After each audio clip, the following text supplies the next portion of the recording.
The Apple Vision Pro was released in February of this year, February 2nd to be exact, and even though it's been just under 3 months since its release, the news are not good for Apple's most expensive gamble in years. Let's get to it.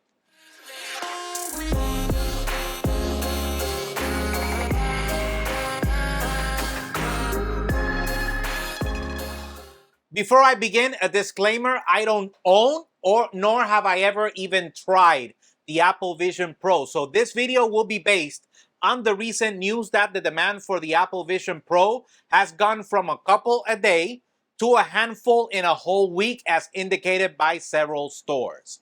This is not good news for Apple, and in my opinion, there are several reasons for this. The most important one is the price. $3,500 is a lot of money, especially for something that on its own it doesn't really do much. The games are either Mac or iPad versions, the few apps that have been released specifically to take advantage of the Apple Vision Pro, and buying this just for the novelty is not worth the price tag. I honestly didn't purchase the Apple Vision Pro since on its own it doesn't do anything that I'm particularly interested in.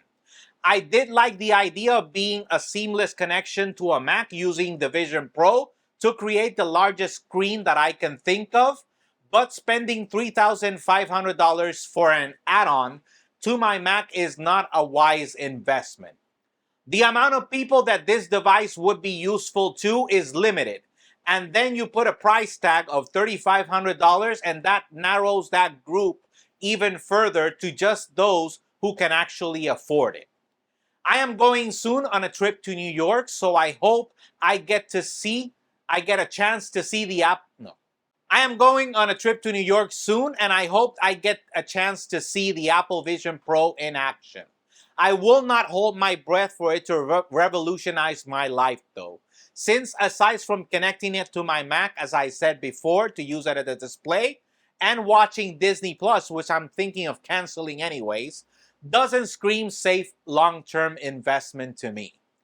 Hopefully the Worldwide Developers Conference will feature Vision OS 2 and it will have something to re-engage crowds. But the fact that Apple has decided to cut its own production by nearly half, from 800,000 to 400,000 units, is not helping Apple to convince people to fork over the $3,500 needed to own a gimmick. Before we finish, Apple announced that they will have an event on May 7th, ruining Star Wars week for me. Thank you, Apple.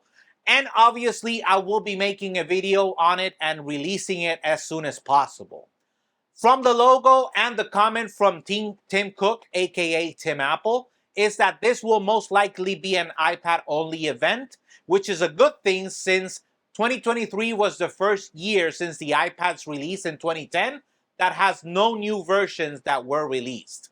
This is also a device that is an issue to Apple, since the sales have slowed, probably due to the lack of innovation and still treating it like a giant iPhone.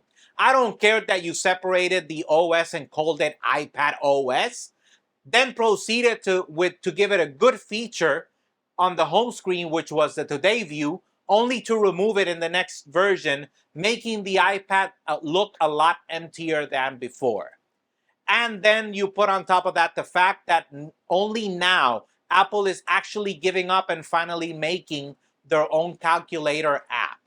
This device spent 13 years without a calculator app, and that has always been available on the iPhone, and no one thought this was a bad idea. Anyways, let me know what you think in the comments down below. Do you agree with me that the Apple Vision Pro was a bust, or so far is a bust? I've actually seen a lot of videos at the beginning from the Apple Vision Pro. I don't see tech YouTubers even talking about the Apple Vision Pro anymore, so maybe it actually is a bust. And what's probably causing it to be a bust, I have to say that it's the $3,500 price tag. If it was something else, if it was maybe in the $2,000 range, but you know, $3,500, that's just way too much. I mean, my computer was around that price, but it's a full computer. I can do a lot of things on it. Anyways, let me know if you agree with me. While you're down there, smash that like button, subscribe, and hit the bell so you get notified when we have new videos. The only way you can do that is if you're signed into your Gmail account on YouTube, on your favorite web browser or your app, youtube.com. Search for us at J.R. Abrams Tech, and that's the only way to leave that like. That's very important.